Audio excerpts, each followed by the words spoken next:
আপনি কি জানেন, এই পৃথিবীতে কোটি কোটি মানুষ আছে, কিন্তু তাদের মধ্যে কিছু মানুষ আছে যাদেরকে আল্লাহ বিশেষভাবে ভালোবাসেন। ভাবুন তো, যদি আপনি তাদের একজন হতে পারেন। আজ আমরা জানব সেই 3 ধরনের মানুষ যাদেরকে আল্লাহ খুব ভালোবাসেন। শেষ পর্যন্ত শুনুন, হয়তো এই 3টার মধ্যে আপনিও একজন হতে পারেন। নম্বর 1, ধৈর্যশীল মানুষ, সবরকারী। জীবনে সমস্যা আসবেই, কষ্ট আসবেই, পরীক্ষা আসবেই, কিন্তু তখন আপনি কি করেন সেটাই আসল বিষয়।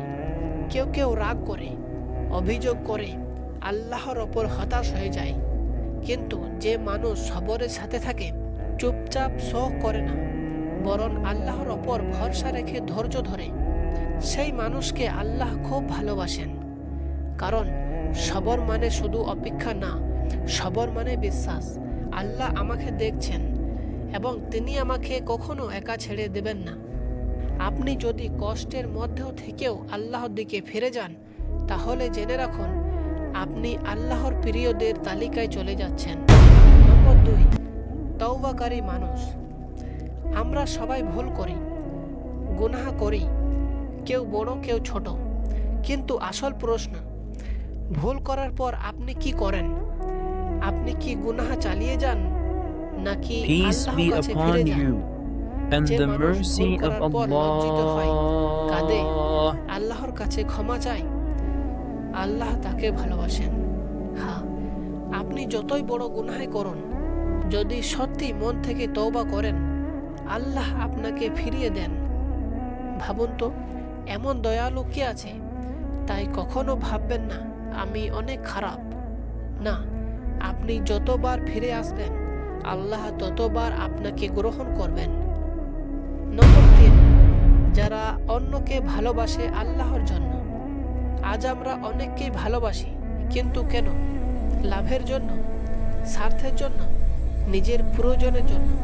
কিন্তু একটা ভালোবাসা আছে যেটা আল্লাহর জন্য। আপনি কাউকে ভালোবাসেন কারণ সে ভালো মানুষ, কারণ সে আল্লাহর পথে চলে। আপনি কাউকে সাহায্য করেন কোনো লাভের জন্য না, শুধু আল্লাহর খুশির জন্য। আপনি কাউকে ক্ষমা করেন কারণ আল্লাহ ক্ষমা পছন্দ করেন। এই মানুষগুলো খুবই স্পেশাল, কারণ তাদের ভালোবাসা পিওর এবং আল্লাহ তাদের খুব ভালোবাসেন। নিজের দিকে তাকান। এখন একটা প্রশ্ন, আপনি কোন দলে আছেন? আপনি কি ধৈর্যশীল? আপনি কি তওবা করেন?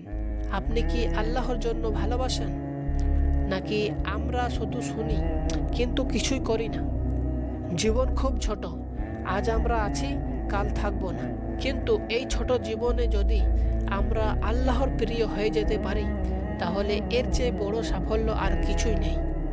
মনে রাখবেন, দুনিয়ার মানুষের ভালোবাসা সাময়িক, কিন্তু আল্লাহর ভালোবাসা চিরস্থায়ী। তাই আজ থেকেই চেষ্টা করুন এই 3 ধরনের মানুষের একজন হতে। হয়তো আপনিও আল্লাহর প্রিয় হয়ে যাবেন।